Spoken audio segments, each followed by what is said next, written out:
You're listening to the Culture Junkie podcast, where we go beyond the surface of pop culture. I'm Keith. And I'm Xandra. Together, we dive into the craft process and passion that drive today's creators. This is the Culture Junkie podcast. Life moves fast and your insurance should too. With on-the-fly insurance, you can compare rates, customize your coverage, and get a quote in minutes. It's 100% online, 100% secure, and 100% Canadian. So whether you're on the go or planning ahead, protect what matters most with ease. Head to ontheflyinsurance.com and get protection made easy. Built for life on the fly. Links in the bio or in the show notes below. This episode is brought to you by Dr. Jim's Computer Repair in Belleville. Dr. Jim now offers high-quality, compatible ink cartridges online, delivered right to your door. Same print quality, far better price. Just the right ink the first time from someone you can actually talk to. Head to drjimscomputerrepair.ca, find your printer, and start saving today.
We had fun. We had fun. And you guys have anything else you want to talk about? 78, and my buddy and I headed out west. We each had guitars, and we started in the 401 here and said, okay, first night, meet you in Huntsville, because we couldn't get it rides to get, we had those big knapsacks, you know? Yeah. Guitar each. Yeah. Okay, you go first. You got a ride, it took off. I'll meet you in Huntsville tonight. Okay, so we met in Huntsville, camped there. Then we would, you know, kind of hop, skip, and whatever all the way across Canada like that. Like the one time, he said, no, man, you go first. I'm going to sit here and smoke a joint or something. Like, this is way up northern Ontario, and there's no traffic, zero. We're like, oh, okay, I'll walk. So I walk down the highway. There's a car coming. Okay, so it's like, you know, a big bump of a car. Gets closer and closer. And he kind of waves at me. And I'm like, yeah, okay, hey, man. So he waves at the car, and they drive by him.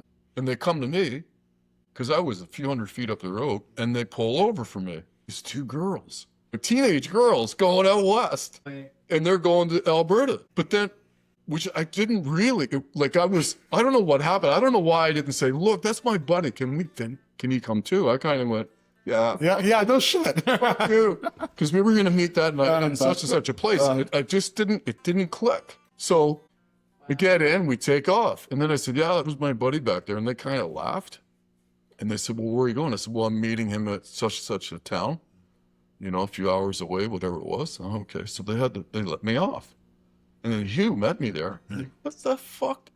What? I don't even know why we're here. Because if you had told them to pick me up too, we could have just got gone. Way. So anyways, we go west and we work in Calgary that summer. And then finally we were like, let's go to California, man. Okay. Yeah. Okay. So we thumb out to BC. And we met in Kelowna and stayed at a friend's place, a guy I knew. And that was cool. We were there for a few days. It was the end of August, right around the 1st of September. And we were picking apricots off trees in people's front lawns. So we kind of ate too much fruit, man. Oh. So, Oh, no. so then my friend said, we should go to the big swimming hole, the waterfalls, like the canyon or whatever. I mean, yeah, really? Yeah, man, it's like nude sunbathing out there, but yeah. So we go to this place, bring our guitars, and we're going, and to get there, you had to cross this stream. It was a wet log, and we're like, woo, crossing the log. I fell in, and my Fender acoustic went into this glacially fed lake or river, floating, went underwater, and I'm chasing it. We're running down the river, finally pulled it out. It was totally submerged, full of water. Oh my God. So shit, okay, well, come on, let's go. There's chicks over there. Okay. Yeah. So all right, take the guitar. We go to this great big flat stone area. It's just all these hippies out there. Everybody's partying and naked. It's okay, we got naked. We're lying in the sun, and that's fuck. Give me that towel. I took the guitar out, put the case to dry out, which it did, believe it or not, and then put the guitar next to me on the towel to dry out in the hot summer sun at BC. So anyway, it dried out. No way. It dried out. Didn't crack. No, it played Nice. really well. But I thought, then we got to Vancouver. He got there before me, and he got this LSD, and we took LSD, and then after that night, we freaked out. Like, we gotta go home. Let's go back to Belfast. What are we doing here? We can't go to California. Stayed in this motel, stayed up all night. And that was the other thing. The hotel manager in the morning we kept this couple up below us that had kids. And Hugh got he says, I'm taking a shower. He goes in the shower, closes the door, turns on the red heat lamp, which they used to have, right? Yeah. That color. Hey, man, it's beautiful in here. It's like a fucking beach. Yeah, whatever. Anyway, he fills the tub up.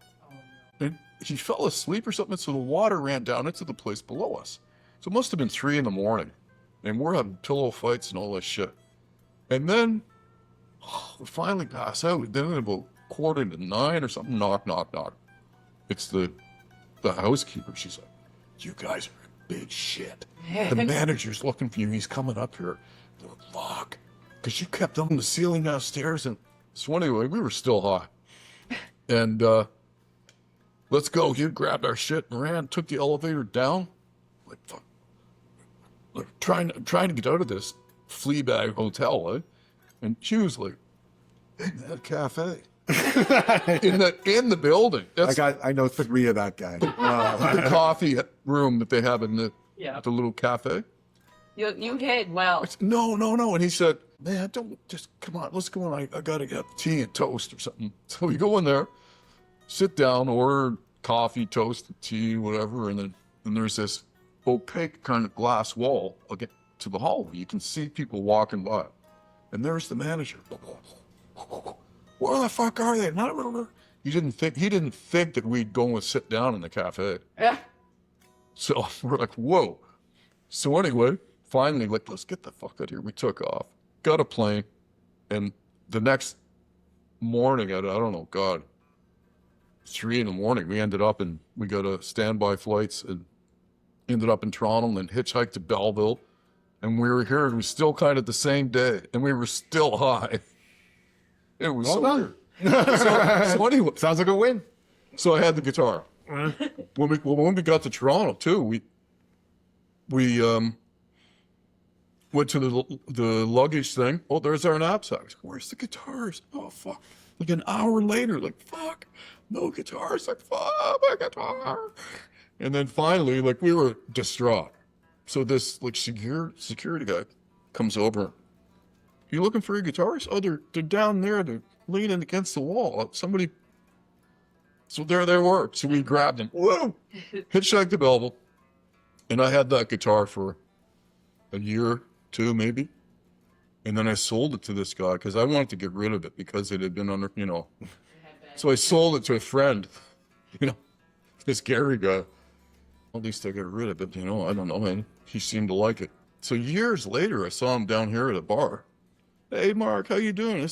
I still got that Fender guitar you sold me. And I was thinking, okay, this is the best guitar I've ever owned. I guess it got hydrated. I don't know what You don't know, right? I mean, it could have got. It might have been crap if it never fell in the water, right? You don't know. Sometimes these things happen. It's serendipity. Yeah, the sun could have cracked it, but I think it probably needed that hydration. And probably. Like even now, I think an acoustic you put in your bathroom, have a shower. You have no idea. You have no so idea. good. It's so dry here and in our Toronto place. I've got fret sprout on all of my Toronto guitars, all of them. And it's funny because I thought it was dry here, but it's not so bad until you go there and you realize. I mean, I've got. I don't know. I had it in the shop when I got a red one I built, a red Strat. It's a nice guitar. It's like.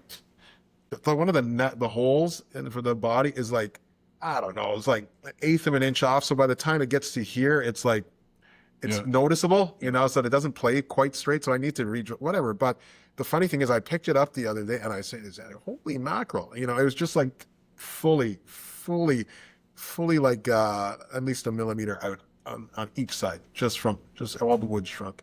And it's dry there it's humid there in the summer and it's dry there in the winter. So it's, Yeah. so like these guys, you know, they don't stay in tune. They don't do anything. Like you can see this, even the nut here from the humidity, and it's in that the strap line. You know, it's all half rusted. It's a weird environment we're in. But Like when Dave Rome fixed the guitar, he replaced all the pegs in there, because they would never. yeah, they were stuck.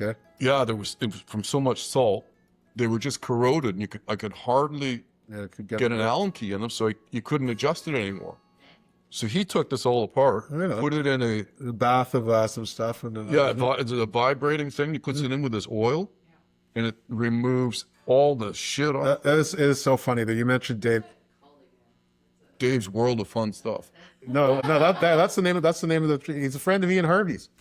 He was just looking at the video of this being repaired. It's in the shop. I was watching the video. He took it apart. But he's the one I want to fix my Explorer, but it's expensive.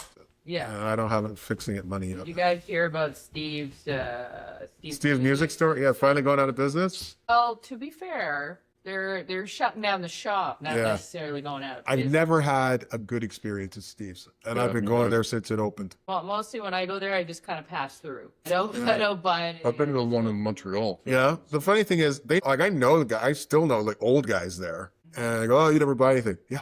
Anyway, you know, you know, my Long and McQuaid is cool because I bought a guitar I talked about. You might have seen my red one on the short that I did. I bought that at Long and McQuaid when I was like 20, and they still have me on file. I still get credit. Wow. If I go in there now, they go, "You want to buy this? You want to pay on a layaway or something?" I go, or credit, and I go, "Nah, I just shouldn't. If I don't have the money, I shouldn't buy it, right?" Yeah. But it's really funny because they've done a good job.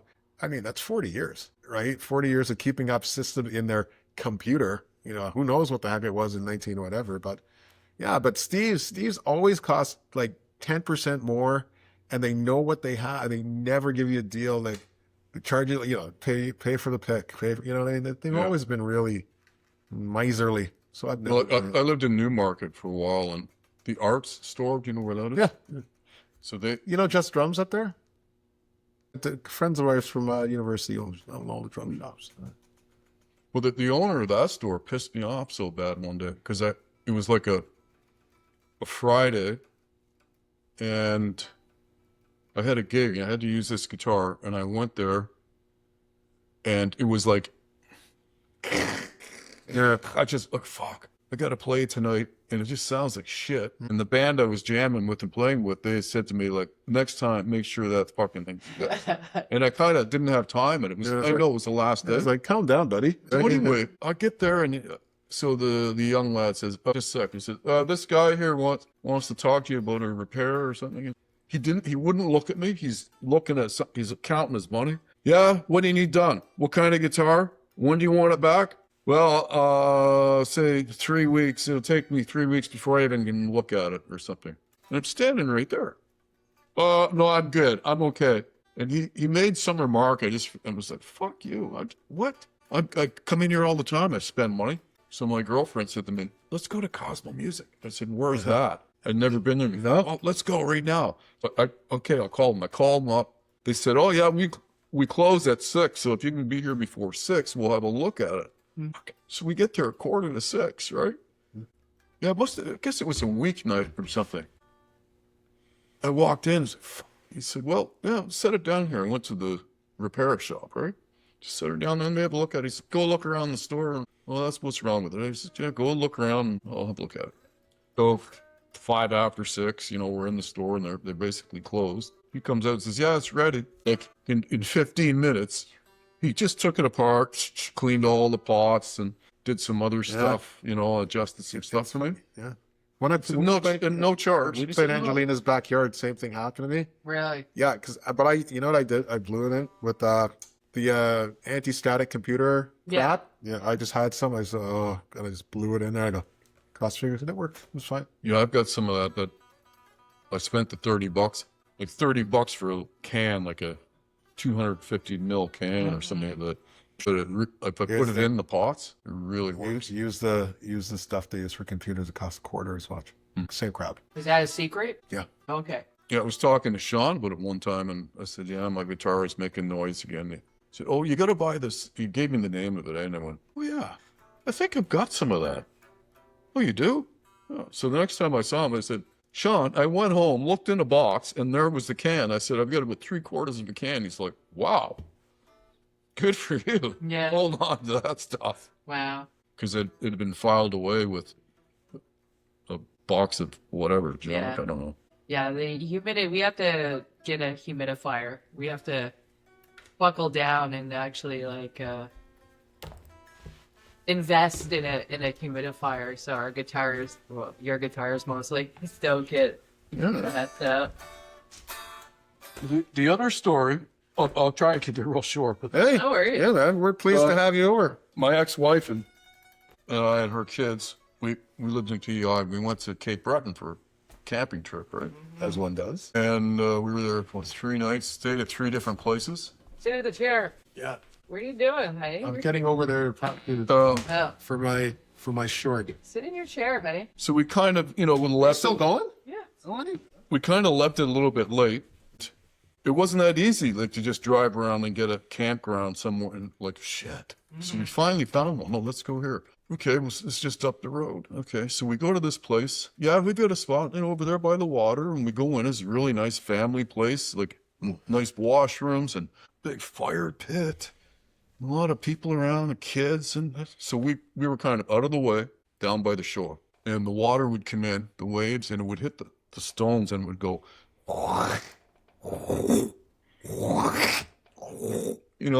So I was sitting there and I thought, oh, get the guitar out, and I was writing a song or something. I was like, oh yeah. And this guy saw me from the fire pit.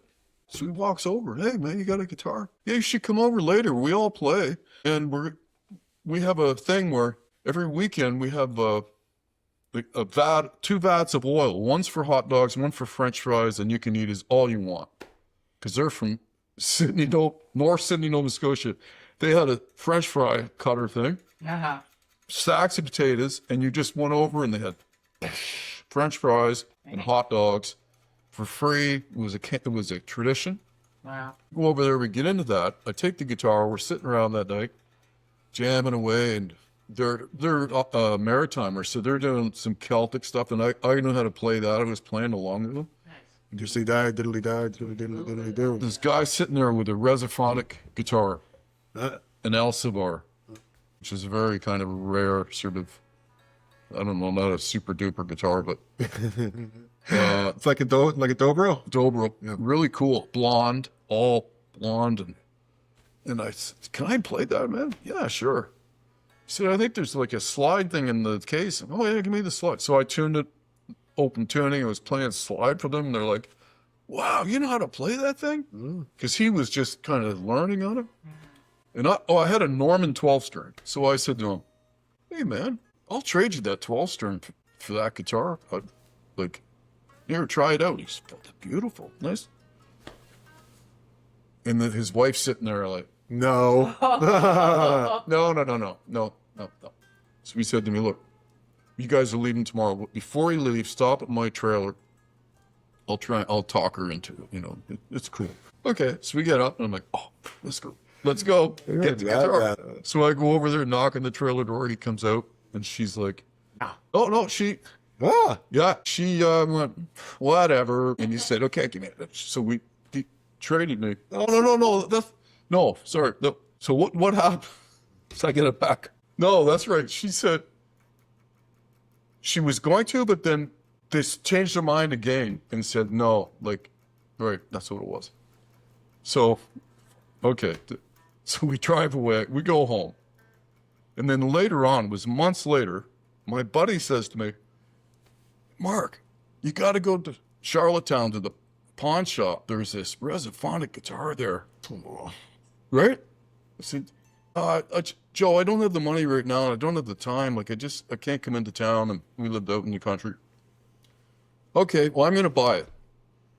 And you're working on my house, so maybe we'll work a deal out, and you can guitar in exchange for cash or something, right?" So I went, "Okay, we'll talk." So anyway, so he takes it home, and then I finally saw it, and I thought, that's the guitar. It's the exact same one, eh? From Cape Breton. It came all the way around the water, ended up in Charlottetown at the pawn shop. Wow. Same guitar. See, you should have just traded to you, but no. Yeah, so I eventually, that's how I got it. That's right. Well, either way, the 12 string would have found him back anyway. That's true, too. At the end of the day. At the end of the day, you would have got a ball anyhow, right? Yeah. That's a great story. Yeah. It's a guitar story. Yeah, and I always wondered what happened with that couple and why did it end up there? That's what it was. Well, She nabbed him one too many times. If you know, reach out, let us know, That's like, right. subscribe. Thank you for coming on, man.